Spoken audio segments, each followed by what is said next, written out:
नमस्कार, मैं Devaki Meena, assistant professor समाजशास्त्र विभाग, सम्राट पृथ्वीराज चौहान राजकीय महाविद्यालय अजमेर। आपका पुनः स्वागत करती हूँ। आज का जो हमारा टॉपिक है वो है अनुसंधान के प्रकार, टाइप्स ऑफ रिसर्च। इससे पहले हमने अनुसंधान के अर्थ के बारे में, अनुसंधान की परिभाषा और अनुसंधान के जो उद्देश्य होते हैं, अर्थात किन उद्देश्यों को लेकर कोई भी अनुसंधान कार्य या शोध कार्य या रिसर्च किया जाता है, उनके बारे में हमने जानकारी प्राप्त करी थी। आज हम अनुसंधान के कौन कौन से प्रकार होते हैं, टाइप्स ऑफ रिसर्च, इसके बारे में जानकारी प्राप्त करेंगे।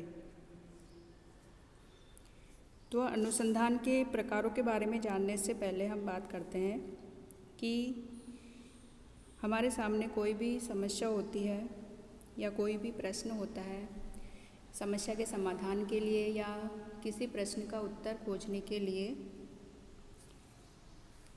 हमारे पास दो मुख्य कारण हो सकते हैं। पहला जो कारण है वो है बौद्धिक कारण अर्थात इंटेलेक्चुअल, और दूसरा है प्रैक्टिकल अर्थात व्यावहारिक कारण।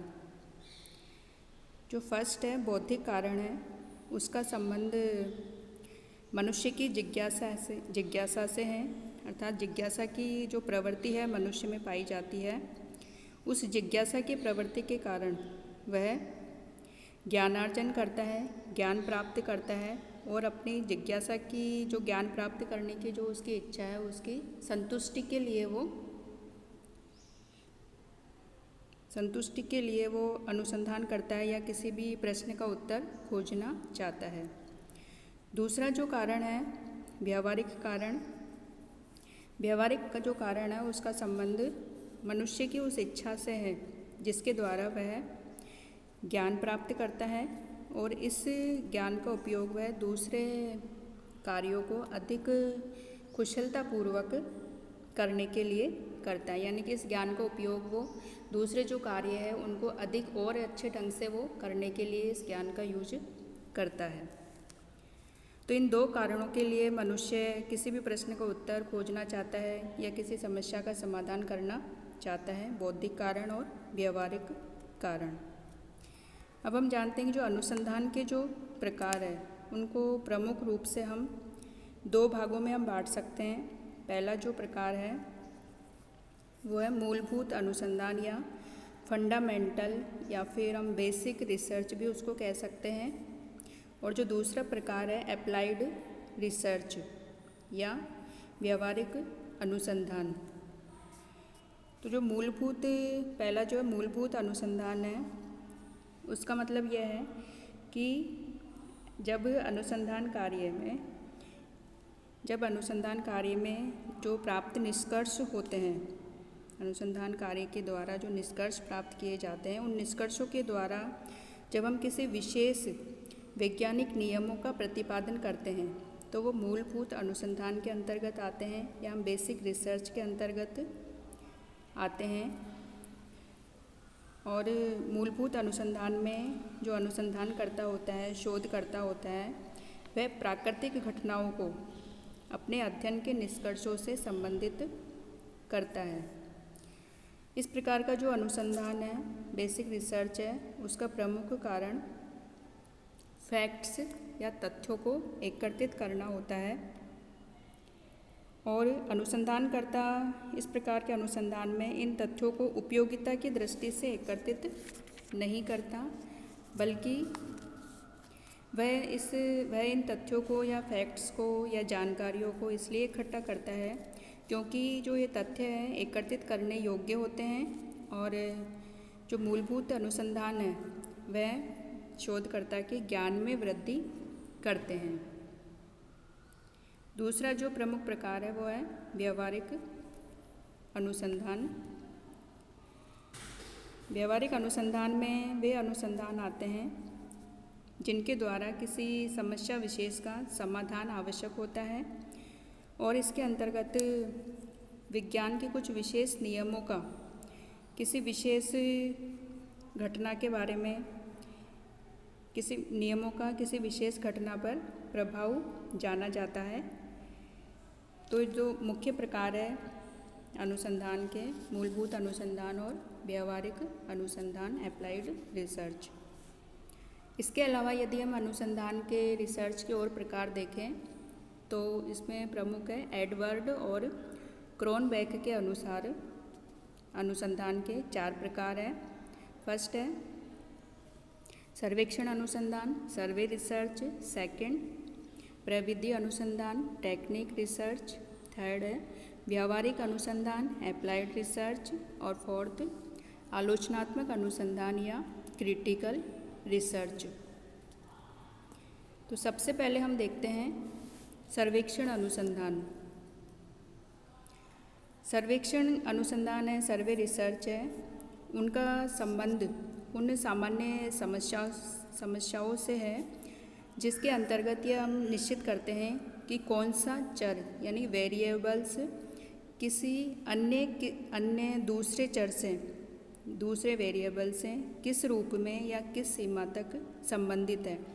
यानी कि चरों में आपस में क्या संबंध है, वेरिएबल्स में आपस में क्या संबंध है, और इस प्रकार इन चरों की स्थिति और उनके संबंधों की स्थिति का सर्वेक्षण ही इस सर्वेक्षण अनुसंधान का प्रमुख उद्देश्य होता है। और सर्वेक्षण अनुसंधान की जो प्रकृति है, नेचर है, वो समवेशनात्मक यानी कि एक्सप्लोरेटरी होती है। इस प्रकार के सर्वेक्षण अनुसंधान के द्वारा हम किसी भी समस्या के बारे में या किसी भी घटना के बारे में प्राथमिक स्तर पर जानकारी प्राप्त करते हैं। यानी कि हमें किसी भी घटना के बारे में केवल ऊपरी तौर पर हमें जानकारी प्राप्त करनी हो या मोटी मोटी हमें जानकारी प्राप्त करनी हो तो वहाँ पे हम सर्वेक्षण अनुसंधान करेंगे, सर्वे रिसर्च करेंगे। दूसरा जो प्रकार है एडवर्ड और क्रोनबेक के अनुसार वो है प्रविधि अनुसंधान, प्रविधि अनुसंधान या टेक्निक रिसर्च। प्रविधि अनुसंधान का मतलब यह है कि इस प्रकार के अनुसंधान का संबंध है निरीक्षण की विधियों संबंधी समस्याओं के समाधान से है। अर्थात जब किसी चर के निरीक्षण के लिए हमारे पास से बहुत सारी टेक्निक्स हो, बहुत सारी प्रविधियाँ हमारे पास से उपलब्ध हो, तो उन प्रविधियों का हम तुलनात्मक अध्ययन करके ये पता लगाते हैं कि उनमें से कौन सी टेक्निक हमारे अध्ययन के लिए बेस्ट रहेगी, सर्वश्रेष्ठ रहेगी। तो फिर हम उसी टेक्निक के द्वारा उस अध्ययन में जो किया जाने वाला जो अध्ययन है उसी में हम उस टेक्निक को हम काम में लेंगे। तो कौन सी प्रविधि हमारे अध्ययन के लिए उपयुक्त होगी, यह हम प्रविधि अनुसंधान के द्वारा पता लगाएंगे। नेक्स्ट जो है प्रकार वो है व्यावहारिक अनुसंधान, अप्लाइड रिसर्च।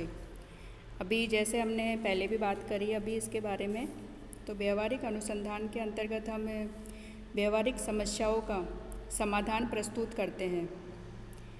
जैसे कि हमारा उद्देश्य मान लो किसी वांछित दिशा में लोगों की जो अभिवृत्तियाँ है उनके परिवर्तन की अनेक विधियों में से सर्वोत्तम विधि का चुनाव करना है, तो वहाँ पे हम इस अनुसंधान का उपयोग करेंगे, अप्लाइड रिसर्च का उपयोग करेंगे। इस अनुसंधान के आधार पर हम प्राप्त जो निष्कर्ष होते हैं उनके द्वारा विशेष विधि के चुनाव में भी हमें सहायता मिल सकती है। नेक्स्ट जो है प्रकार है वो है आलोचनात्मक अनुसंधान, क्रिटिकल रिसर्च। क्रिटिकल रिसर्च या आलोचनात्मक अनुसंधान उस अनुसंधान को कहेंगे जिसके अंतर्गत किसी सिद्धांत से जो हम प्राकल्पनाओं का निर्माण करते हैं, प्राकल्पनाओं या उपकल्पना या हाइपोथेसिस का जब हम किसी सिद्धांत से निर्माण करते हैं तो इन प्राकल्पनाओं की सत्यता की परीक्षा के लिए कि ये प्राकल्पनाएँ अध्ययन के अंत में जो हमारे पास निष्कर्ष प्राप्त होते हैं उसमें सही साबित होगी अथवा गलत सिद्ध होगी, तो उनकी जांच के लिए हम आलोचनात्मक अनुसंधान का प्रयोग करते हैं। और इस आलोचनात्मक अनुसंधान में इस बात की पुष्टि की जाती है कि क्या जो प्राप्त निष्कर्ष होते हैं वो सैद्धांतिक आशाओं के अनुरूप होते हैं। जो भी हमें सिद्धांत में बताया जाता है, जो भी सिद्धांत से हम निष्कर्ष के रूप में निष्कर्ष प्राप्त करते हैं, उनके आधार पर विभिन्न प्राकल्पनाओं का निर्माण किया जाता है। तो ये प्राकल्पनाएँ वर्तमान में भी, या हम कहेंगे कि जो सिद्धांत पहले बनाया हुआ है उससे जो प्राकल्पनाएँ हमने बनाई हैं वो प्राकल्पनाएँ वर्तमान समय में भी प्रासंगिक है अथवा नहीं है। तो उन प्राकल्पनाओं की सत्यता के लिए या निरीक्षण के लिए आलोचनात्मक अनुसंधान का या क्रिटिकल रिसर्च का उपयोग किया जाता है। तो इस प्रकार एडवर्ड और क्रोनबेक के अनुसार रिसर्च के ये 4 प्रकार हैं: सर्वेक्षण अनुसंधान, प्रविधि अनुसंधान, व्यावहारिक अनुसंधान और आलोचनात्मक अनुसंधान। धन्यवाद।